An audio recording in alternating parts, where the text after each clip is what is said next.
Bonjour, aujourd'hui je vais vous parler du raisonnement par récurrence, démonstration par récurrence. Alors le principe, déjà d'une part, ensuite quelques exemples assez simples, et avant de donner le principe, un peu d'histoire.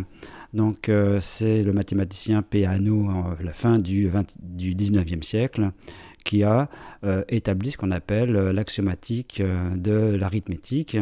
Et cette axiomatique permet de construire l'ensemble des entiers naturels. Alors, parmi les axiomes, il y en a un dont la conséquence est justement le principe de récurrence. C'est celui-là qu'on utilise lorsqu'on fait un raisonnement par récurrence. C'est pour ça que l'on peut dire axiome de récurrence dans certains manuels.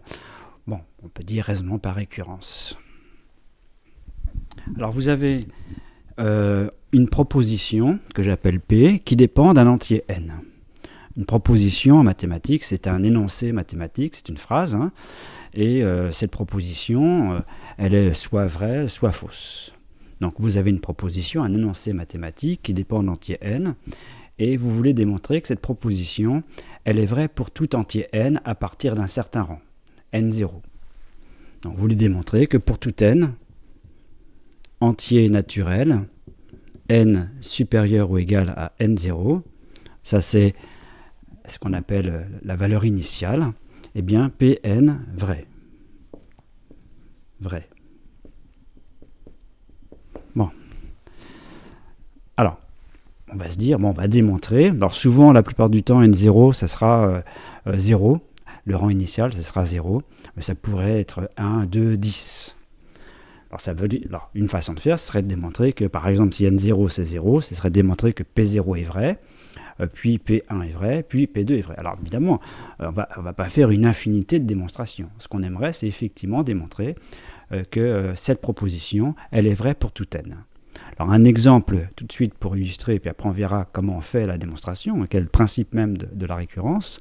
Par exemple, je prends la proposition suivante, donc je mets entre guillemets, donc ici n c'est un entier naturel, on va dire non nul, et je considère la fonction fn qui à x donne x puissance n, x dans R, et la proposition, c'est la dérivée, donc la proposition, donc la dérivée de cette fonction, c'est la fonction nx puissance n-1 pour x dans R. Donc en fait, il s'agit de démontrer que pour tout n entier naturel non nul, la dérivée de cette fonction, c'est celle-ci. Alors on pourrait le faire pour n égale 1, après pour n égale 2, pour n égale 3, c'est ce qu'on fait d'ailleurs dans un premier temps, mais on aimerait le faire quel que soit n, entier naturel non nul. Donc ça c'est une proposition, donc la proposition, c'est la dérivée de la fonction fn sur R est la fonction celle-ci, c'est cette fonction-là. Bon, c'est un énoncé, il faut démontrer que c'est vrai pour tout n. Alors le principe est le suivant, on démontre en fait, pour démontrer que cette proposition elle est vraie pour tout n à partir du rang n0, eh bien on démontre en fait deux choses. La première chose, c'est ce qu'on appelle l'initialisation, je mets i, initialisation, on démontre qu'elle est vraie au rang initial. Donc ici, Pn0, vrai.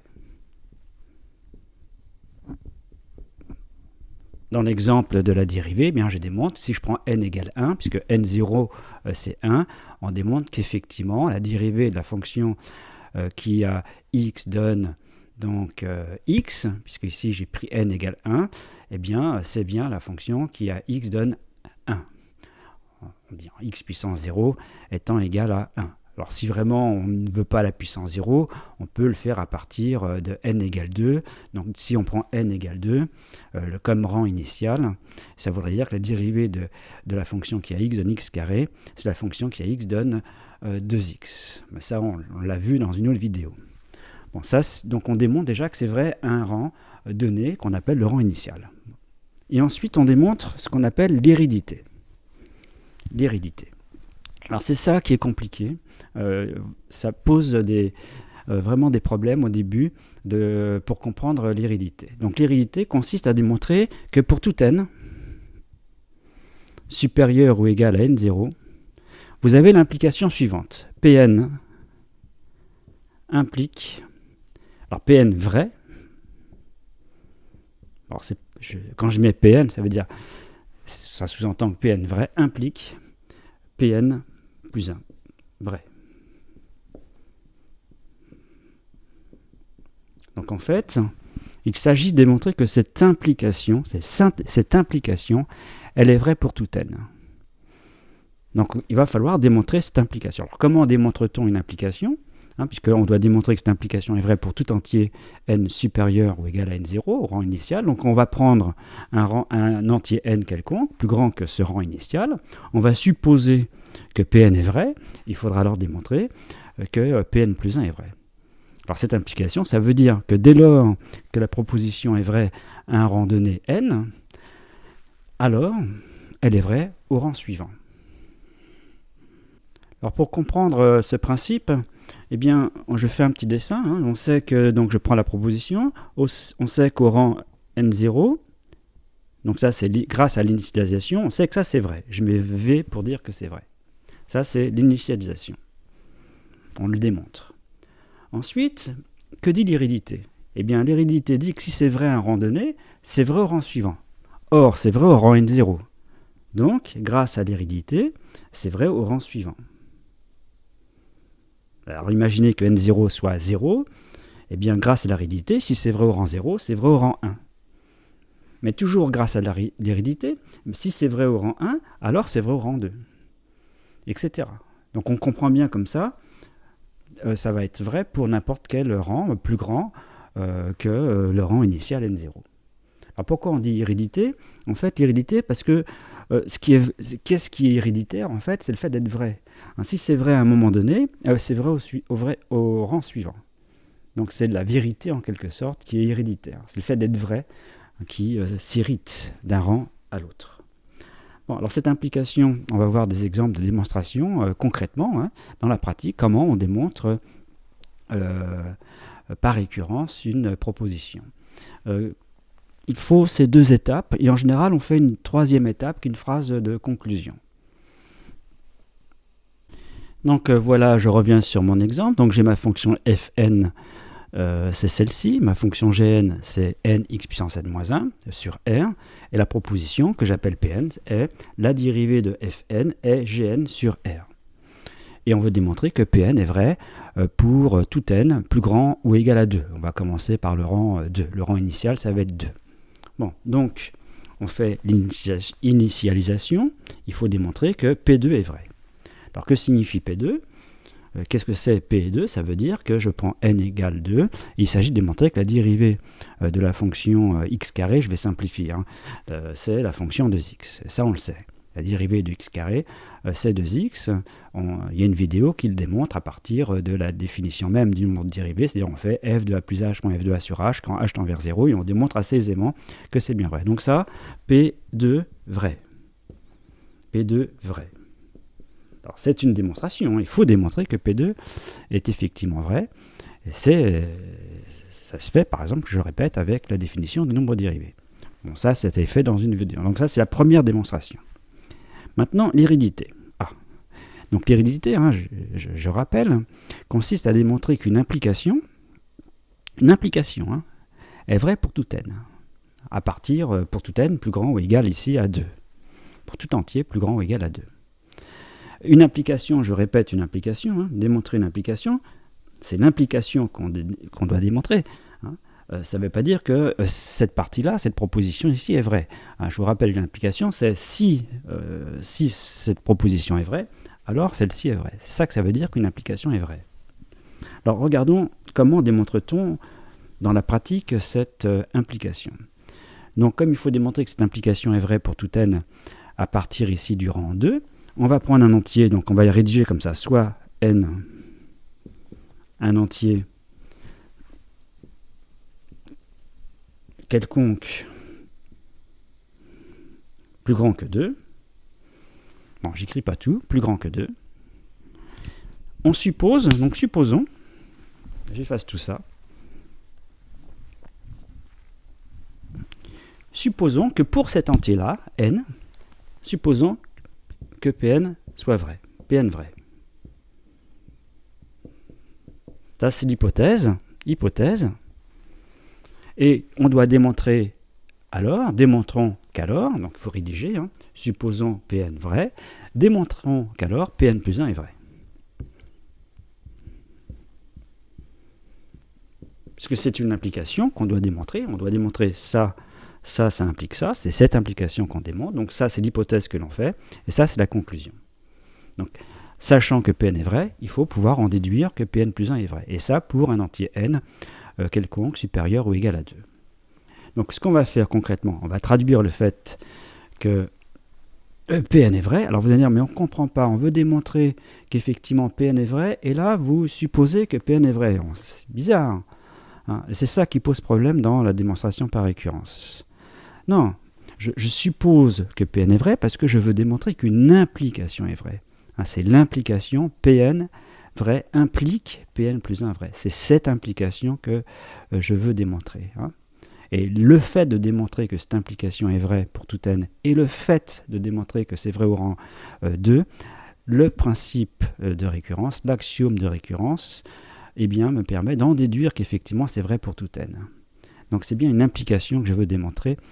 Ici, dans l'hérédité, c'est bien une implication que l'on veut démontrer.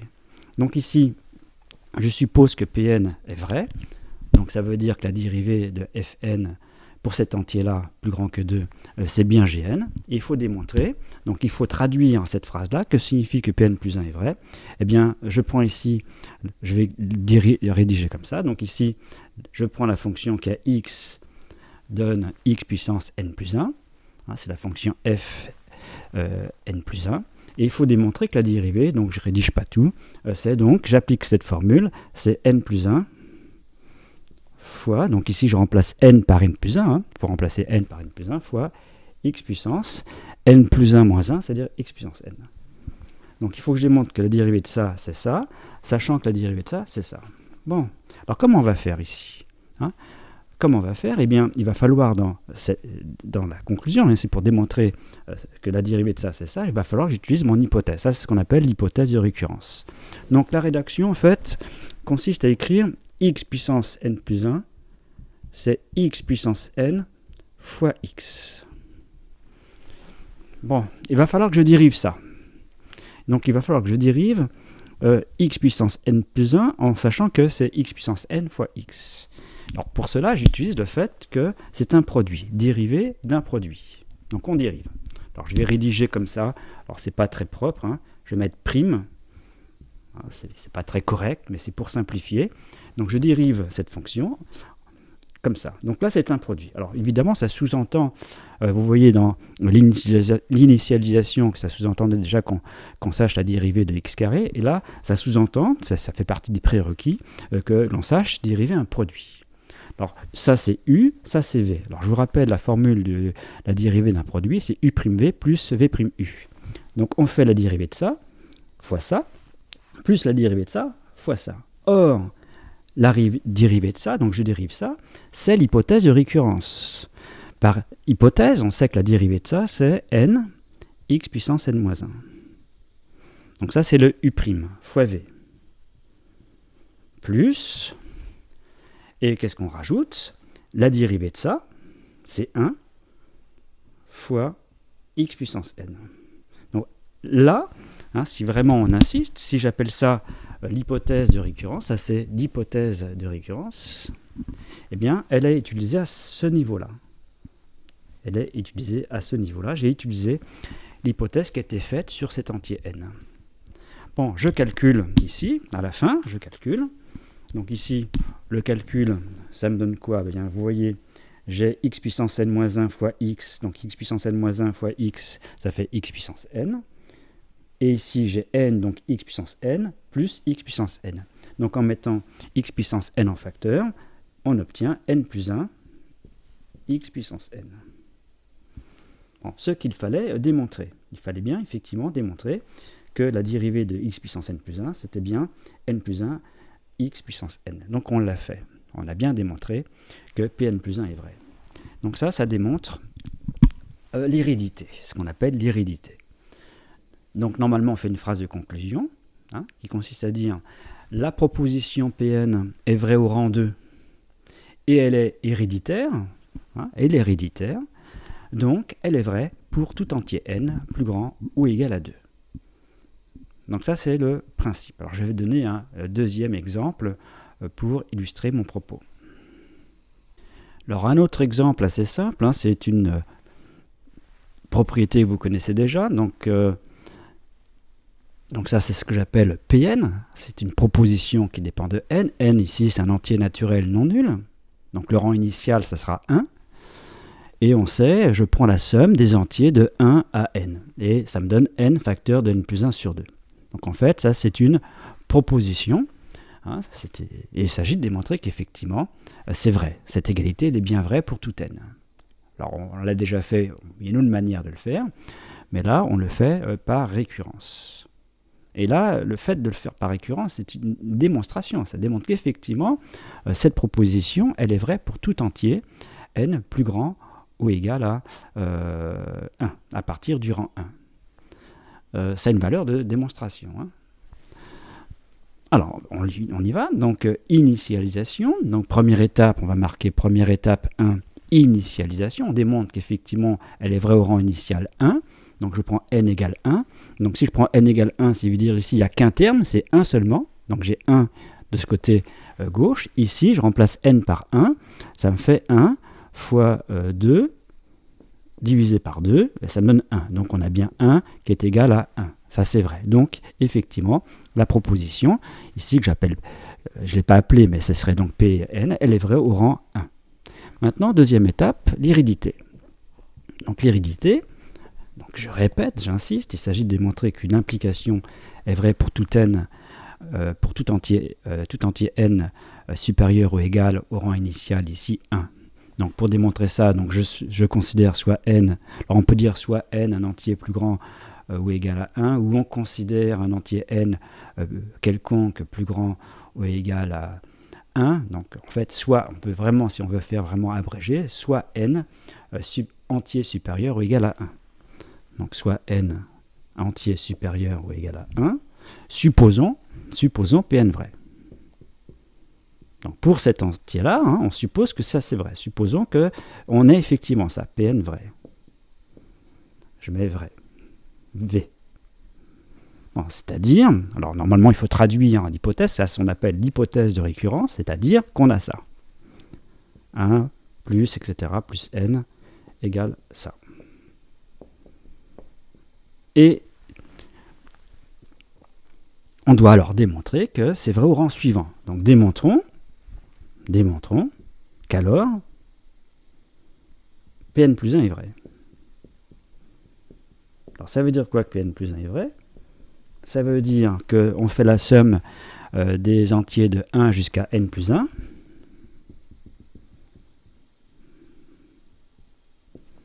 Eh bien, ça me donne, je remplace ici n par n plus 1, ça donne n plus 1 fois n plus 2 sur 2. Bon, donc, en fait, sachant cela, il faut que j'en déduise ceci. Si ceci est vrai, ceci l'est aussi. Si Pn est vrai, alors Pn plus 1 est vrai. Donc c'est bien une implication que l'on démontre. Alors, donc je veux démontrer que ça, c'est donc n plus 1 fois n plus 2 sur 2. Il va falloir que j'utilise donc l'hypothèse de récurrence. Il faut que l'hypothèse de récurrence apparaisse à un moment donné. Alors comment on fait? Eh bien, il faut que je fasse apparaître ici dans cette somme-là la somme des entiers de 1 à n. Mais n ici est juste avant n plus 1. Donc en fait, l'idée c'est de dire, cette somme-là, c'est ça plus n plus 1. Or, ça, on sait que c'est n fois n plus 1 sur 2. C'est l'hypothèse de récurrence. C'est ce qu'on a supposé. Donc vous voyez que l'hypothèse de récurrence, ici, elle a été utilisée. Donc plus n plus 1.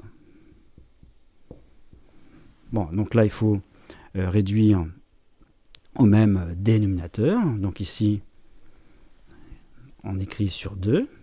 Donc si ça fait n facteur n plus 1, plus 2 fois n plus 1. Égal. Donc ici, j'ai mis en vert tout à l'heure, quand on utilisait l'hypothèse de récurrence, vous voyez, c'est à ce moment-là qu'on utilise l'hypothèse de récurrence.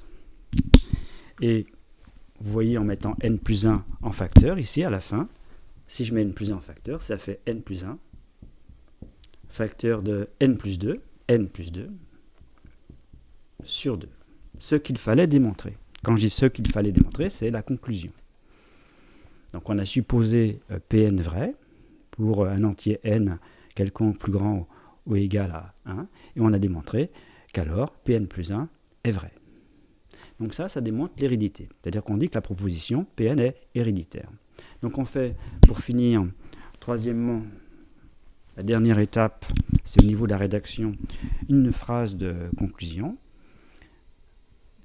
On dit la proposition Pn est vraie au rang initial 1 et elle est héréditaire, donc elle est vraie pour tout n supérieur, pour tout entier n supérieur ou égal à 1.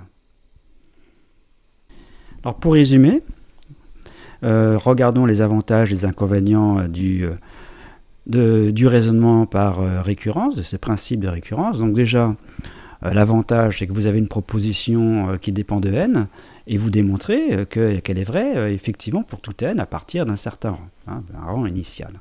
Bon, donc ça évite, par exemple, de démontrer qu'elle est vraie au rang 2, puis au rang 3, puis au rang 4, par exemple, comme la dérivée de x puissance n. Et c'est pas parce que c'est vrai 10 fois, 20 fois, 1000 fois, que c'est vrai tout le temps. Donc vous voyez bien que la portée, c'est que c'est vrai pour tout n. Donc ça, c'est une démonstration. Donc ça démontre, effectivement. Donc ça, c'est déjà tout l'intérêt. Par contre, il y a un inconvénient, il y a plusieurs inconvénients. Il y en a un essentiel, c'est le fait que cette proposition, elle soit connue. C'est-à-dire, si vous voulez démontrer quelque chose, il faut que ça soit connu. Donc, par exemple, on fait une conjecture, et on peut, par exemple, démontrer que cette conjecture est vraie pour tout n en faisant un raisonnement par récurrence. Donc, le résultat doit être connu. Par exemple, quand j'ai donné la somme des entiers de 1 à n, c'est n facteur de n plus 1 sur 2, ça veut dire que je connais le résultat. Bon, alors, et on veut le démontrer. Donc ça, c'est déjà un inconvénient. Donc, faut connaître le résultat, il faut avoir une idée du résultat, il faut faire une conjecture, puis après on démontre. Le deuxième inconvénient, évidemment, c'est que la proposition en question dépend de n. Ça dépend d'un entier n. Bon, alors dans quel cas on utilise les démonstrations par récurrence? Donc j'ai fait exprès de donner des exemples avec ici des fonctions d'une part, et avec par exemple une somme de termes. Bon, on pourrait évidemment donner d'autres exemples, et là on utilise le plus, pas forcément que là, mais vraiment un chapitre dans le cours, on utilise vraiment les démonstrations par récurrence, ce sont les suites qui sont elles-mêmes définies par récurrence. Donc quand une suite est définie par récurrence, si vous voulez démontrer des propriétés sur cette suite, la démonstration par récurrence est quand même bien adaptée. Alors, pas obligatoire, il y a tout un tas d'exemples après, c'est pas obligatoire, mais c'est quand même bien adapté. Alors je rappelle le principe, Vous avez une proposition qui dépend de n, vous voulez démontrer qu'elle est vraie pour tout n à partir d'un rang initial n0. Donc premièrement, on démontre que cette proposition est vraie au rang initial n0, c'est ce qu'on appelle l'initialisation. Et deuxièmement, on démontre qu'elle est héréditaire. C'est-à-dire ce qu'on appelle hérédité, ça veut dire on prend un entier n plus grand que le rang initial, on suppose que la proposition est vraie pour cet entier-là, et on démontre qu'alors elle est vraie au rang suivant, pour l'entier suivant, c'est-à-dire pour l'entier n plus 1. C'est-à-dire cette hérédité, ça s'agit en fait de démontrer qu'une implication, l'implication Pn implique Pn plus 1, cette implication, elle est vraie pour tout n. Puis après, vous faites une phrase de conclusion en disant qu'elle est vraie au rang initial n0 et elle est héréditaire, donc elle est vraie pour tout n supérieur ou égal à n0. La vraie difficulté ici du raisonnement par récurrence, c'est dans l'hérédité, puisqu'à un moment donné, on suppose que Pn est vrai. Et ça, c'est difficile à comprendre, puisqu'on veut démontrer que Pn est vrai, puis à un moment dans le raisonnement, on suppose que Pn est vrai. Mais je répète, j'insiste, on suppose que Pn est vrai parce que l'on veut démontrer qu'une implication est vraie. L'hérédité, c'est une implication, c'est l'implication qui est vraie. D'ailleurs, une erreur qui est fréquemment commise dans l'hérédité, c'est de dire, supposons que Pn est vrai pour tout n. Ça, c'est faux. On ne suppose pas, l'hypothèse de récurrence, c'est pas supposons Pn vrai pour tout n. Donc il ne faut pas dire ça, c'est faux. Hein. On en prend, ça commence par soit n, un entier, plus grand que le rang initial, supposons pour cet entier-là, Pn vrai. Donc attention, hein, si dans l'hérédité on voit ça, cette phrase, supposons Pn vrai pour tout n, ça commence très mal. Hein.